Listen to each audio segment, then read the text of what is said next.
आई तुझं लहानपणीच सांग ना. अगं बारीक होते मी 8-9 वर्षाची, मला चांगलं कळतं या. आणि आमच्या आईला 2 लेकरं, मी आणि माझा भाव. आमचा बाप काय करायचा, निघून जायचा, कुठं बी जायचा निघून, तिकडच एक बायको करायचा. अशी सरपणाला जायची, सरपण विकायची, काही करायची, आई काही काम करायची, कुणाच्या इथं जाऊन मला चांगलं कळतंय.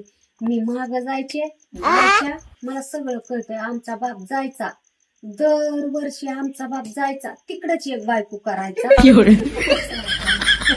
आणि मग आमची आई काय करायची, शोध लावीत जायची.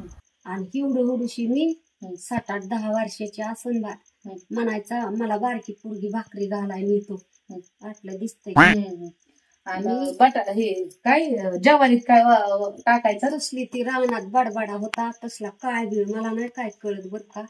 पण ती रानात बाया तसल्या वरबडायच्या, आता शेरडा पण खात नाही ते त्याला. आणि मग ती वरबडायची ना अशी मिसळायची ती, आणि दळून आणायची. 2च लेकरं, मी आणि माझा बाप. आमच्या बापाच्या महाग सगळ्या बाया असल्या, कुठं जाऊन दी. आणि ह्याला काहीच आम्ही उपाशीच मारायचे. आणि आमचा चुलता बोलवायचा जेवायला, तर आमची चुलती नसानेवणी करायची, चल बाय जेवायला. आमचा चुलता म्हणायचा चला जेवायला, चला जेवायला. जे आमचा बाप पुण्याला निघून गेला, आमच्या चुलतीची बहीण घेऊन गेला. मग ती तिथं पिंजरा साडी घेतली त्या चुलतीच्या बहिणीला. ती पिंजरा साडी घेतली ना आईला एक आणली तसलीच, त्या साडीवर आईने वळखली तिला. पुण्याला आमच्या चुलत्याकडे आली, चुलत्याकडे म्हणून आली, तर ती निनांदी बाई होती. आमचा बाप आणि ती कुशाल राहायची. मग आमच्या आईला शोध लागला तिचा, तिचं नाव होतं रामकवर.